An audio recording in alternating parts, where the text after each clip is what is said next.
বাংলাদেশে ইউনূস প্রশাসনের তরফ থেকে বারবার একটা অভিযোগ আসছে যে বাংলাদেশের সমস্ত সত্য ঘটনা, সত্য খবর আজ তাক বাংলা সবার আগে তুলে ধরছে। তারপর আমরা দেখেছি যে আমাদের একাধিক খবরকে তারা প্রশ্ন করেছেন, এমনকি একথাও নাকি বলেছেন যে আজ তাক বাংলা ফেক নিউজ করেছে। কিন্তু আমরা ধরে ধরে সমস্ত তথ্য প্রমাণ দিয়েছি যে আমরা সত্যি কথা বলি, সত্যের পথে চলি। আপনাদের নিশ্চয়ই মনে আছে যে আপনাদেরকে একটা তথ্য এবং খবর আমরা জানিয়েছিলাম এবং বাংলাদেশের বিশিষ্ট আইনজীবী নিঝুম মজুমদার তিনি ইনপুটটা দিয়েছিলেন যে ওয়াকারুজ্জামান তাকে সরানোর একটা পরিকল্পনা ছিল এবং তাকে বাংলাদেশে ঢুকতেই একটা গ্রেফতারের পরিকল্পনা ছিল। এই খবর আমরা দেখিয়েছিলাম। তারপর আবার সেই এক কথা বলা হচ্ছে। কি বলা হচ্ছে না, আজ তাক বাংলা নাকি ফেক নিউজ করে। মানে আমরা যখনই বাংলাদেশের এই সত্যি কথাগুলো সবার সামনে তুলে ধরি তখনই এই ধরনের কথাগুলো আমাদেরকে বলা হয়। আজকে সেটাও আমরা কতটা সত্যি সেটা আমরা প্রমাণ করব আপনাদের সামনে।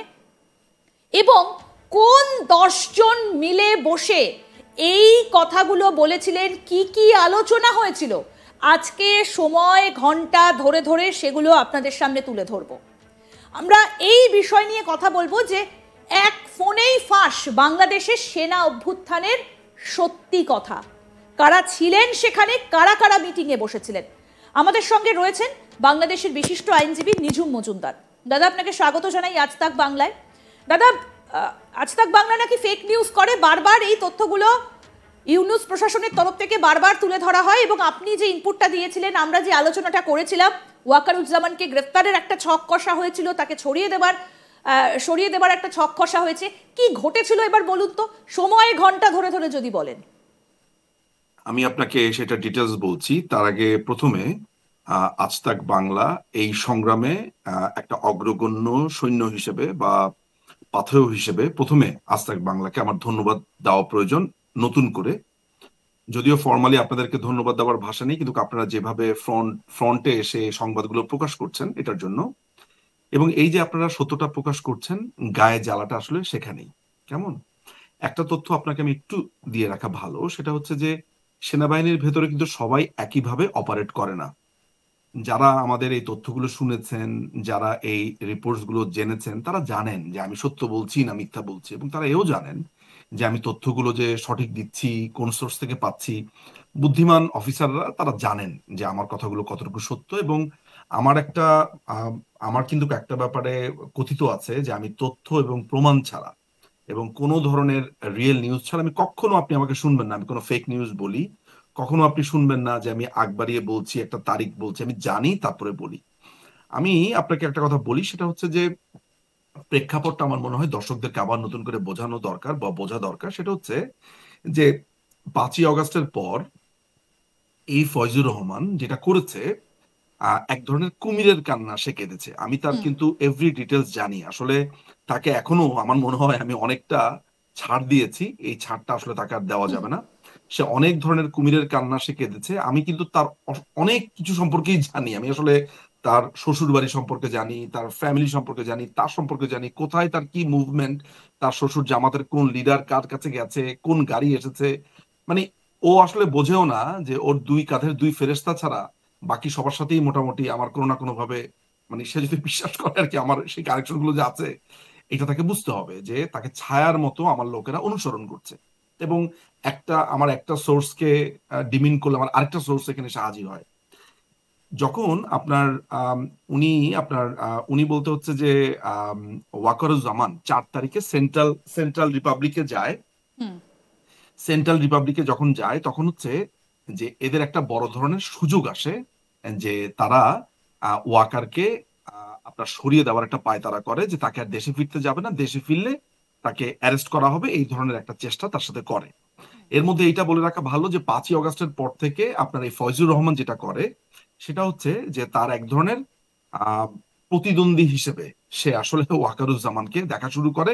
এটার একটা কারণ আছে, কারণ অন্য জেনারেলরা তাকে নানান ভাবে ফুলিয়ে ফাঁপিয়ে তুমি পারবা, তোমার পক্ষেই সম্ভব, তোমার সাথে এই আছে সেই আছে। একটা কথা মাথায় রাখতে হবে যে জেনারেল ওয়াকারুজ্জামান কিন্তু 13 লং বিএমএ অর্থাৎ বাংলাদেশ সেনাবাহিনীর 13 নম্বর ব্যাচ না, এটা সম্ভবত 1980s এর একটা ব্যাচ। এই 13 নম্বর ব্যাচ আর ফয়জুর রহমান হচ্ছে কিন্তু আপনার 23 নম্বর ব্যাচ, অর্থাৎ 10 ব্যাচ 10 লং বিএমএ পেছানো, এটা আপনাকে মাথায় রাখতে হবে। তার মানে অনেক জুনিয়র কোর্স হিসেবে, ওইটা যদি ব্যাচ হিসেবে 10, কোর্স হিসেবে 5, যদি 2 বছর করে ধরি আমি, এইভাবে পেছানো। এরকম একটা লোক যখন রাষ্ট্র ক্ষমতা দখল করতে চাইছে, এখন আপনি আমাকে প্রশ্ন করতে পারেন যে দাদা আপনি যে প্রায় বলেন যে রাষ্ট্র ক্ষমতা দখল করতে চাইছে, এটা করতে চাইছে, হোয়াট ইজ দ্যাট?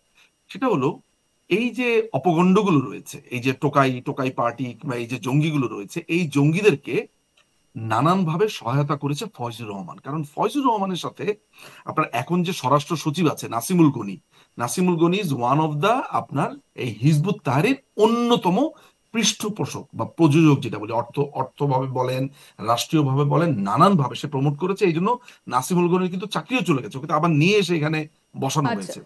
ফয়জুরের ব্যাপারটা আমাদের জন্য এটা বলবো যে আমাদের একটা মিসম্যাচ, আমাদের গোয়েন্দারা সেটা ধরতে পেরেছেন কিনা আই এম নট মানে কোয়াইট শিওর। সে এখনো ওই আমলে কিভাবে ছিলেন, কিভাবে টিকে ছিলেন, এটা এখনো আমি অনুসন্ধান করছি।